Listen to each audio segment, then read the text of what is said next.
বাসারে পুরো বছরটাই তো নিজে কিভাবে ভালো থাকবো এই ভাবতে ভাবতে কাটাই দিলাম। ভগবানের নামকে স্মরণ করার সময় পাইছি আদৌ। অন্য দিনের কথা কতি পারবো না, কিন্তু আজকের দিনটা পুরোই আমার ভগবানের জন্য। সংসারের মোহে আবদ্ধ হইয়া মাঝে মাঝে এমন হইয়া যায় আমার প্রাণের ঠাকুরের কথাই ভুলে যায়, যার জন্য এই আকাশ বাতাস আমি সৃষ্টি হইলাম। আর এই যদি ভুলে যাই কত কেমন। আজ শ্রী শ্রী জন্মাষ্টমী। আমি যেদিনতে বুঝতে শিখছি তারপরেতে আমি এই জন্মাষ্টমীর উপোসটা কোনোদিনও বাদ দেই নাই। আর এমন কোনোদিন হয়ও নাই যে আমার বাদ দেওয়াও লাগে। সারাদিন উপোস ছিলাম, অনেক ব্যস্ত সময় পার করছি। একা হাতে যা পারছি আমার ভগবানের জন্য তৈরি করছি। প্রতিবারই বাসায় সন্ধ্যা পুজো দিয়ে তারপরে চলে যাই মন্দিরের উদ্দেশ্যে, কিন্তু আজকে যাতে পারিনি। জম্বের বৃষ্টি হচ্ছে, যাতে পারিনি তাই বলে মন খারাপ করবো না, কারণ আমার ঘরই তো আমার মন্দির। আমার এই মন্দিরেও আমার ভগবান আছে। তাই ভাবলাম কি নিজের মন মতো করে একটু পরিপাটি হয়ে আমার ভগবানের সামনে যেয়ে বসবো। মেলা ইচ্ছে ছিল যে তোমাকে সাথে সবকিছু আয়োজন করার ভিডিও শেয়ার করবো, কিন্তু ওই সব যদি আমি শেয়ার করতে যাই ভিডিও মেলা বড় হয়ে যেত। আর সারাদিন উপবাস থেকে মনও চায় নাই ভিডিও করতে। এদিকে আমার বুড়ো বিটা কিন্তু সারাদিন আমার সাথে মেলাই হেল্প করছে। প্রত্যেকদিন হাসি রহস্য করে মেলাই তার দোষ বদনাম কই, কিন্তু আজকে আমি মোটেও তার দোষ কব না। আজকে যদি আমি তার দোষ কই ভগবানই আমার পর রাগ করবে। ভগবান আমারে কবে নাকি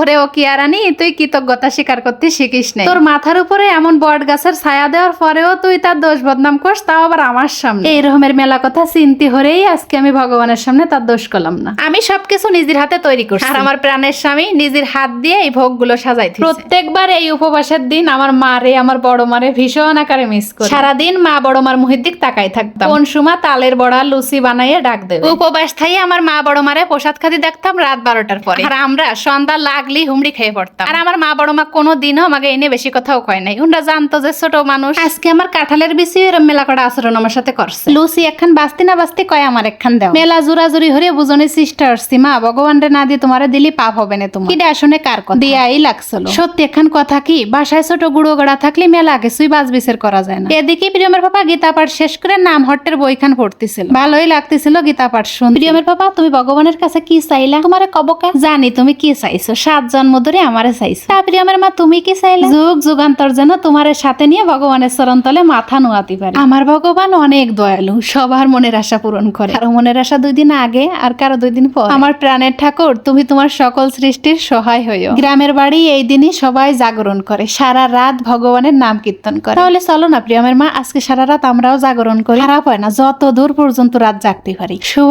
সকাল, ভোর 6টায় ঘুমেতে উঠছি। বাসি কাম সব সারে স্নান করে বেলকনিতে আসে দেখি বৃষ্টি পড়তেছে। বিভিন্ন এলাকায় চরম পরিমাণে বৃষ্টি হচ্ছে। এমন বৃষ্টি হলে ক্যাম্বালে দুর্যোগ মোকাবিলা করবে সব। পারনের ভোগ রান্না করতে যাব, একটু সাজগোজ করেছি। কেমন দেখা যাচ্ছে আমার একটু কাও দিনি তোমরা। না হেরে দড়ি খান কিন্তু আমার মাই আমার জোর হরে ফরাইছে। দিন দিন মায়েরা যে কত কিছু বুঝতে শিখতেছে। ভোগের জন্য শ্রেষ্ঠ প্রসাদ হিসেবে আমার কাছে খিচুড়ি মহাপ্রসাদ মনে হয়। আর এই মহাপ্রসাদ আমার ভগবানেরও পছন্দ, ভগবানের ভক্তেরও পছন্দ। আর সাথে করব 5 প্রকারের ভাজা, কুমড়ো ভাজা, আলু ভাজা, উস্তু ভাজা, ঢেঁড়স আর পুঁইশাকের পাতা ভাজা। আমি ছোটবেলাতে শুনি আসতেছি এই ভাজাগুলো বেজোড় পদের করা। কেউ করে 3 প্রকারের, 5 প্রকারের, কেউ করে 7 প্রকারের, মানে যেটাই করো বেজোড়তি হবে। আমি ওইদের দিয়ে রান্না বান্না করতেছি, আর এদিকে আসে দেখি আমার প্রিয়মের পাপা সকালবেলা দই সিড়ের ভোগ লাগাচ্ছে। এই ভোগটা যদিও ভোর রাত্রি করা উচিত, কিন্তু আমাকে একটু দেরি হয়ে গেছে। আমার মনে হয় না আমার ভগবানেতে ভারী একটা দোষ বদনাম ধরবে। আমার ভগবান তো সব ভক্তের দোষ ত্রুটি ক্ষমা করে। এদিকে আজকে প্রিয়মের পাপারও অফিস আছে। পালন করার পর শরীরটা কেমন যেন একটু জেমেই আসে। আমি যদিও বাসায় বসে রেস্ট নিতে পারবা না, কিন্তু ওই বিটা পারবে না। সবকিছু রেডি করে নিছি, এখন খালি অন্যের ভোগটা দিলি হয়ে। দিদিরা আমি কালকে উপবাস ছিলাম আর আজকে পালন করলাম। তোমরা কিডা কিডা কালকে উপোস ছিলে আর কিডা কিডা আজকে থাক, কমেন্ট করে জানাইও। আমি যতদূর জানি এই উপোসটা 2 দিনই থাক। আমার শ্বশুর বাড়ির সবাই কালকে উপোস ছিল, আজকে পালন করছে। আর আমার বাবার বাড়ির সবাই আজকে উপোস থাকবে, কালকে পালন করবে। আমার ভিডিও খালি আমার দিদি দাদারা না, আপু ভাইয়ারাও সবাই রে আমার পক্ষ থেকে জন্মাষ্টমীর প্রীতি ও ভালোবাসা। তোমরা সবাই আমার জন্য আশীর্বাদ করো, যেন সব বাধা অতিক্রম করে সামনের দিকে এগোয় যেতে পারি। বিপদে যেন ধৈর্য ধরার সাহস করতে পারি, সবাইরে সাথে নিয়ে যেন বাঁচতে পারি। অহংকার কোনোদিন যেন আমার ছুটি না পারে। আমি মনে করি তোমাকে আশীর্বাদ পালি আর আমার ভগবান শ্রীকৃষ্ণের করুণা বর্ষণ হলে কোনো কালো ছায়াই আমার ছুটি পারবে। তোমরা আমার বুড়ো বিটার জন্য আর আমার কাঁঠালের বিচির জন্য আশীর্বাদ করতে ভুলে যাও না যেন। আমার সুখ শান্তির মূল কেন্দ্রবিন্দুই ওই 2 জন। আজকের ভিডিও খান তোমাকে কাছে